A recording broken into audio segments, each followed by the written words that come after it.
just a little bit longer. We're almost done with our visit of Canalave City, so just be patient. We only have this one house left to visit. Oh, and this guy, once again, another kid who has no idea what he's going to do growing up.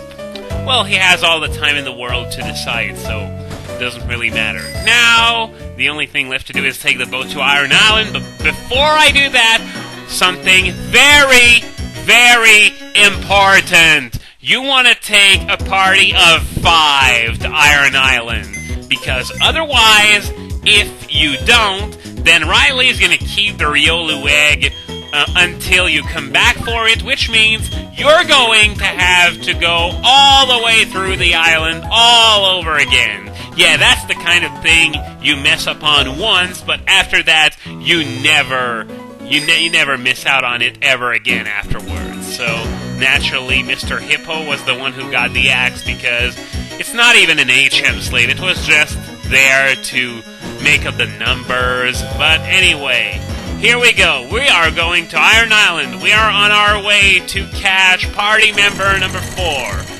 Which, well, naturally it's good news, because you know what they say, the more the merrier. You know what they say, the more the merrier. You know what they say, the more the merrier. You know what they say, the more the merrier. You know, okay, that's enough of that. Star piece, well, you're a bit too late. I don't need it anymore. Maybe I'll just sell this one. Oh, maybe I could keep it in a reserve, just in case there's an unexpected change in plans. Anyway, this guy here is Riley, the third of the stat trainers, and his focus, naturally, since he has a Lucario, is on the attack stat.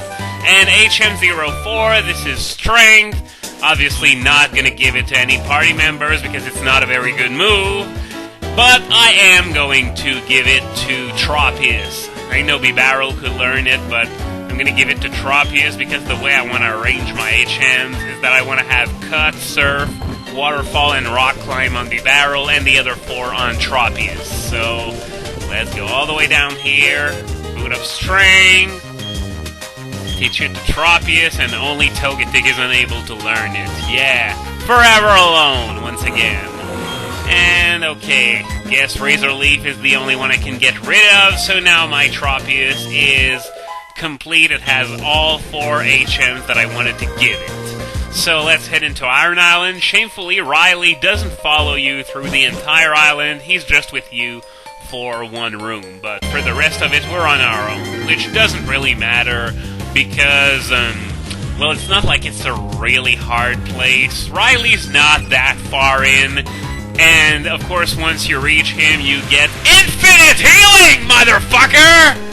Anyway, here we're just going to be dealing with the standard late-game cave fare, which includes the likes of Graveler, Onyx, Golbat, and really not much else. The only thing that could relieve the tragic boredom of this would be a shiny, but expecting a shiny out of the game is not a really good idea, because the wait could be rather long.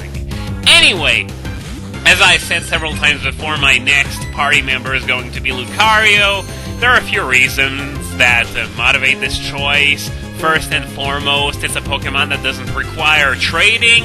Otherwise, I might have just gone with Scizor instead of Lucario. But Lucario is still a good choice nonetheless, because it's got these really huge attack stats, and I'm intending on making the best out of both of them. I want to make it into a mixed attacker with Drain Punch and Ice Punch on the physical side, and Aura Sphere and Dark Pulse on the special side. And I don't know if I've mentioned this before, because I do say a lot of things in this LP, but I'm going to be using a hard scale to teach it Dark Pulse, because I want to keep the TM for Dark Pulse for Heatran in the post game, because Heatran really doesn't have the best level up move pool with only, Earth Power. That's a real keeper. The rest is gonna come mostly from TMs. We're gonna have a Flamethrower, Dark Pulse, and which one did I want as my fourth move? Well, doesn't really matter because Heatran's going to be my last post-game party member anyway, so there's a lot of time to think about it. Even though I already decided on it, I just don't remember it off the top of my head. But back to Lucario, since that was the thing I was talking about in the first place.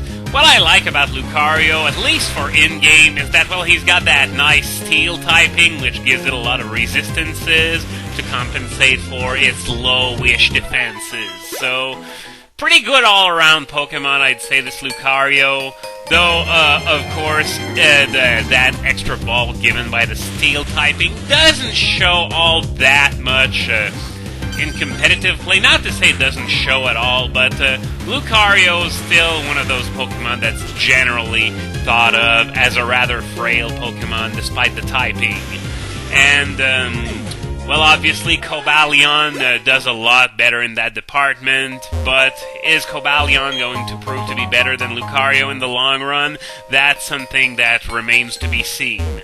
But, for those of you now who are wondering why I'm not giving a steel move to Lucario, since after all it gets stab on them, the answer is very simple. Steel and fighting have extremely redundant type coverage. Perhaps the most redundant combination in the entire game.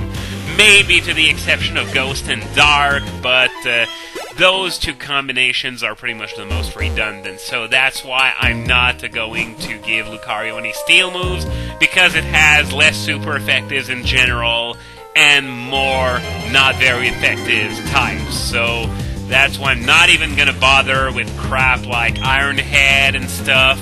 It's just not worth it. The last time I saw a steel type, well, not a steel type Lucario, sorry, they all are, but a Lucario with steel moves. Actually, I don't remember a single occurrence of it ever happening, because just about everyone knows that steel moves on Lucario isn't the way to go. So basically, that's the rundown on my next party member. And, you know, I was talking about attention to detail in the last video in the library and stuff. And I was wondering, while Part 59 was saving, did Black and White sort of drop the ball in terms of attention to detail? Well, not really in the intended way, but rather, you know how they recycled some stuff from Generation 4? Most notably the sprites. There are a lot of sprites in Black and White that have been, you know, straight up recycled from Generation 4 games. Some of them are from Diamond and Pearl, some of them from Platinum, some of them from Hard Gold and Soul Silver. But still, the fact is that if you look at the non-moving sprites on Cerebi, some of them are absolutely identical to Generation 4 sprites.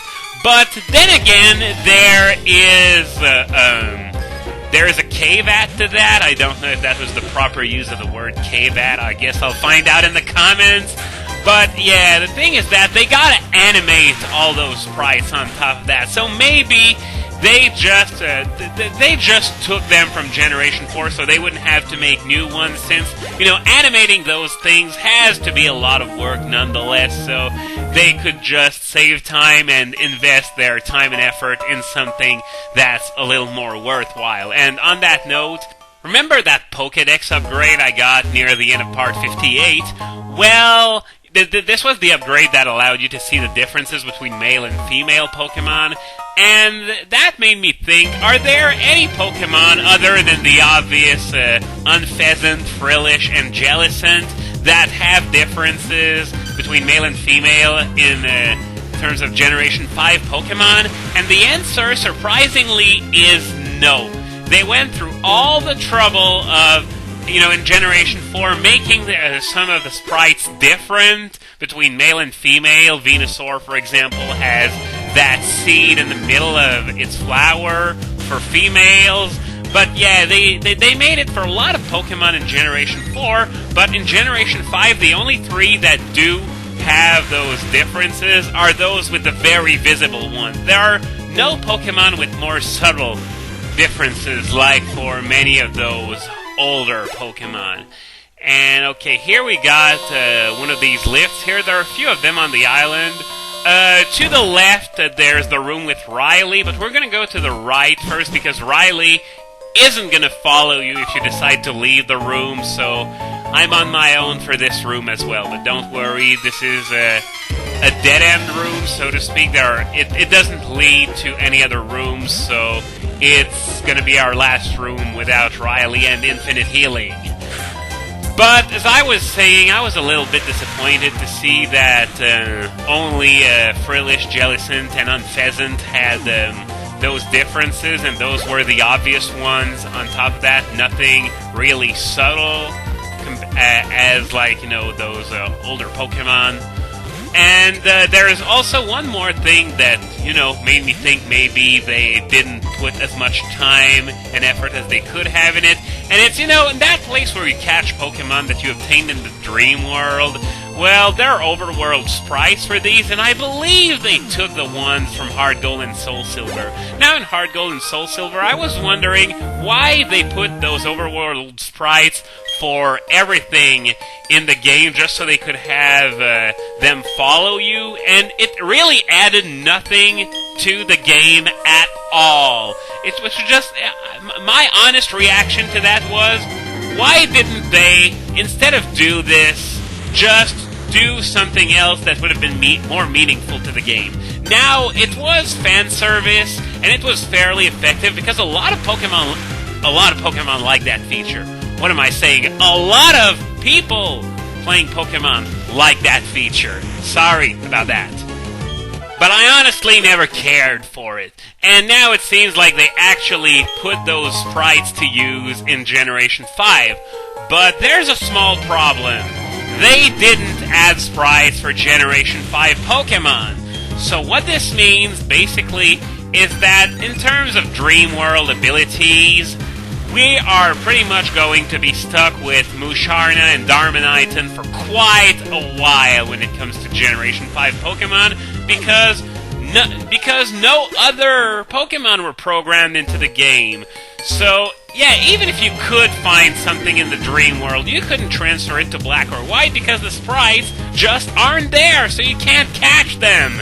So, yeah, I'm not really sure why they did this, whether they only did this because they were lazy and they just said, oh, whatever, we can last a while with only Generation 4 Dream World abilities. Well, 1 through 4, rather, sorry.